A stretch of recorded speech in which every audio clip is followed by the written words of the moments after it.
In this lecture, we're going to look at market structure. In particular, we're going to look at supply and demand functions and how the market works in practice. So we will look at a number of examples, and yes, let's get going. Most analysts would consider the supply and demand model to be an exact representation of economic decisions only in the case of perfectly competitive markets. For other industries such as car manufacturing, which is an oligopoly where you have only a few number of manufacturers, the supply and demand model is usually reasonably accurate as a general predictive tool. One should recall that in both cases, much of the economic reasoning is of an abductive nature, and the other thing that needs to be recalled is that the supply and demand curves that we employ tend to be, or well, they are, linear in nature. Part of what we do with abductive reasoning is we use a supply and demand function that is linear in both cases. Now we look at the supply function and we recall from a previous lecture that the supply function is a kind of a marginal cost function, and the supply function for the market is somehow a summation of the individual supply curves of individual firms, or rather their individual marginal cost curves. The demand function, on the other hand, is best considered to be the marginal willingness to pay function. And if anyone knows much about calculus, they know that underneath a marginal curve, the area underneath such a curve is going to give you the total. So here we have a marginal willingness to pay, so the area underneath it would be a total willingness to pay. So the total willingness to pay for consumers of a good up to Q star would be given by this area here, this triangle, and then down here, and this area would then be the total willingness to pay. The cost of producing Q star would be given by this area here underneath the supply curve, and the total sales would be given by the square or the rectangular area here. So the total willingness to pay on the part of consumers equals the entire area, and notice that for efficiency to hold, marginal cost of production must equal price. So the marginal cost of production here is equal to the price. And in a perfectly competitive market, supply and demand, where they intersect, that determines the quantity. We notice that if this is the total willingness to pay, the amount they do have to pay is given by this rectangle, and the difference is consumer surplus. The amount that the producers get is given by the same rectangle that the consumers pay. But the cost of production is given by the area underneath the marginal production cost curve, and that leaves the producer surplus, or what we've called the quasi. So how do we explain prices? If we look at lumber prices, for example, from January 1981 through to this year, January 2023, notice that the prices spiked when COVID-19 came, and then subsequently have fallen back down. Now these lumber prices have also been affected by US trade sanctions and actions, but nothing compared to these spikes. What has caused those spikes? Well, we've speculated that it's a result of a reduction in perhaps the supply function due to labor shortages and that kind of thing, and perhaps due to an increase in demand for lumber for housing and for renovations, as people tended to stay at home and wanted more area to work at home. It's important to try and determine what the demand function might look like. Now we've gone through consumer demand theory, but in practice, if you do the consumer demand theory and maximize your utility subject to a budget constraint to get your demand function, you just won't get a demand function that's linear. So how do we determine the linear demand function? And the function makes a lot of sense. In other words, the lower the price, the more people buy. And we just assume it's linear. So how do we determine a linear demand curve? Okay, what would the values of alpha and beta b, assuming that we can write this function as q minus alpha minus beta p. Now notice one thing. This is what we call a normal demand curve, or a normal way of writing it, q as a function of p. But in reality, when we think of these kind of equations, we talk about p as a function of q. And we call that the inverse demand function. So here, as an exercise, spend some time and calculate how you get this function, where how you determine the alpha and the beta. I hope that you pause the curve or the video at this point in order to do this. Now I'd like you to graph the following demand curve. Q equals 100 minus 5p. Please do so. I hope that you had a chance to look at those two functions that we looked at in the previous two slides. So now consider the demand curve Q equals alpha minus beta p again, where alpha and beta are greater than or equal to 0. Is the value of beta very small or very large for the case of highly elastic demand? So in other words, for bottled water, say. By highly elastic, I mean very flat. So think about that. Now you'll remember from an introductory course in economics that you should have gotten these things correct in the last 2 slides or 3 slides. So what does an increase in consumer income do? Well, it shifts demand to the right. It shifts it out to the right if the good is a normal good. And it shifts it inward to the left if the good is an inferior good. An increase in the price of another product also affects the demand for any good under consideration. So the demand will shift out to the right if the other good is a substitute. So think of it. If you're going to buy skis and you look at one product and the price suddenly goes up, then the other product becomes more attractive. So in other words, you shifted the demand function out for the other product. For complements, demand shifts in, so a demand to the shift to the left occurs if the other good is a complement when the price of the one good increases. So if we look at, and this is a poor example, but I'm currently drinking it. If we have tea and honey, and if you put honey in your tea, they are complements. If the price of honey goes up, then it's likely that you'll drink less tea. I much prefer to work with the math, and here we write the demand function as a function of price as normal. The only difference is that we now assume that this beta 1 is a negative number. And what we're going to do, we're going to talk about regression analysis, where we estimate what the coefficients look like, and if we specify it as it being plus beta 1 instead of negative beta 1 as we did in the previous slide, then our estimate should end up giving us a negative value.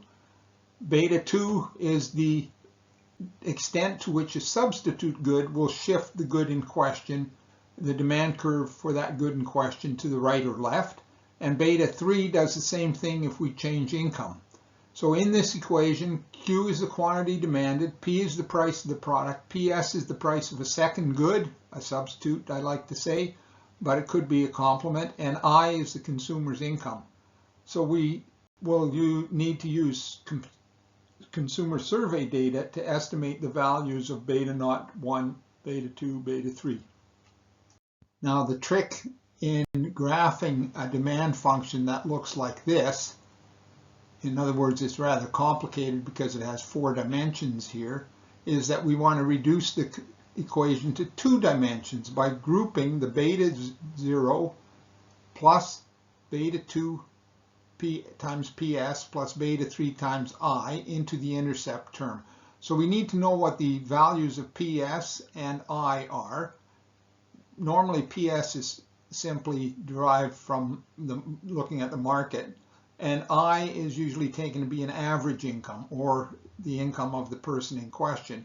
And then we'll write it as Q equals alpha minus beta P, as we did previously. So then alpha is equal to this beta naught plus beta 2 PS plus beta 3I, and beta is minus beta 1. We can then graph this function, but to do so, it's much nicer and much easier to use the inverse demand function, which looks like this. So basically what we're doing is we're solving this equation for P, and that gives us alpha over beta minus 1 over beta Q.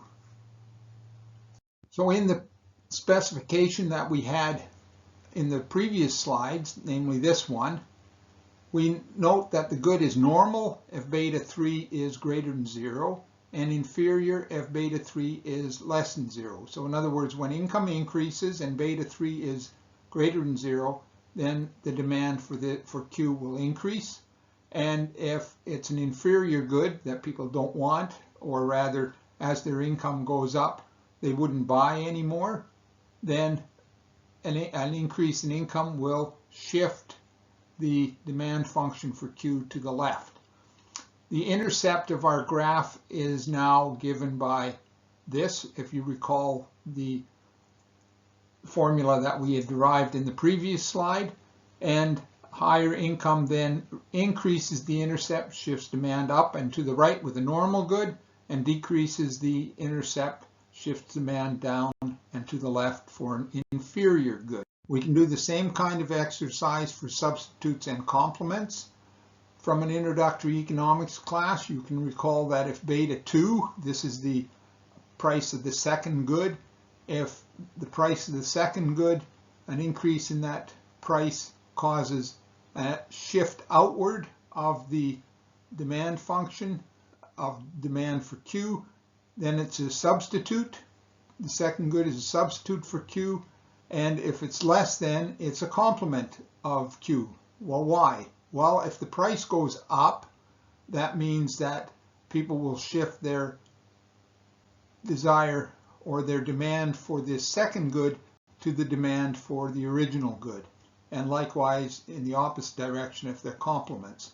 So for example, a higher price of apple juice means you buy more orange juice. They're substitutes. A higher price of gasoline means you drive less frequently. They're complements. Again, we can look at this same function, and if beta 2 is greater than 0, we've got substitutes, and if beta 2 is less than 0, we've got complements. Remember how our graph looked when we created that intercept term when we had the indirect demand function. So for a higher value of the second good, the price of the second good, it increases the intercept.